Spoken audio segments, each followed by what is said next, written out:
સરહદી વાવ થરાદ જિલ્લામાં આખા દિવસ દરમિયાન ભારે ઉકળાટ અને બફારા બાદ સાંજ પડતા વાતાવરણમાં અચાનક પલટો આવ્યો હતો. મિની વાવાઝોડા જેવી તેજ આંધી અને ધૂળની ડમરીઓ ઉડાવતા પવન બાદ મેઘરાજાએ ધમાકેદાર એન્ટ્રી કરી હતી. થરાદ, વાવ, ભાભર તેમજ નવરચિત રાહ તાલુકા સહિત જિલ્લાના અનેક વિસ્તારોમાં વરસાદ વરસતા ગરમીમાંથી લોકોને રાહત મળી હતી. થરાદ શહેરમાં ભારે પવન બાદ શરૂ થયેલા વરસાદથી વાતાવરણમાં ઠંડક પ્રસરી ગઈ હતી.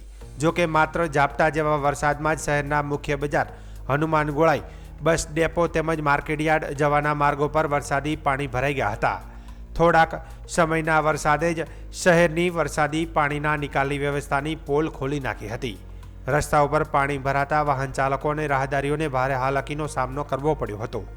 થરાદ ધાનેરા હાઈવે પર અનેક સ્થળોએ વરસાદી પાણી ભરાતા વાહન વ્યવહાર ધીમો બન્યો હતો.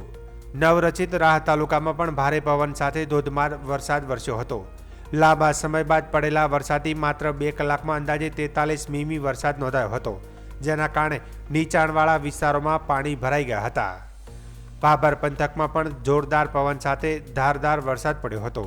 લગભગ 2 કલાકમાં 1.5 ઇંચ વરસાદ નોંધાતા બજારો અને મુખ્ય માર્ગો પર પાણી વહેવા લાગ્યા હતા. બજારમાં પાણી ભરાતા વેપારીઓ તેમજ વાહન ચાલકોની મુશ્કેલીનો સામનો કરવો પડ્યો હતો. તો બીજી તરફ લાંબા સમયથી વરસાદની રાહ જોઈ રહેલા સરહદી વિસ્તારના ખેડૂતો માટે આ વરસાદ આશીર્વાદ સમાન સાબિત થયો છે.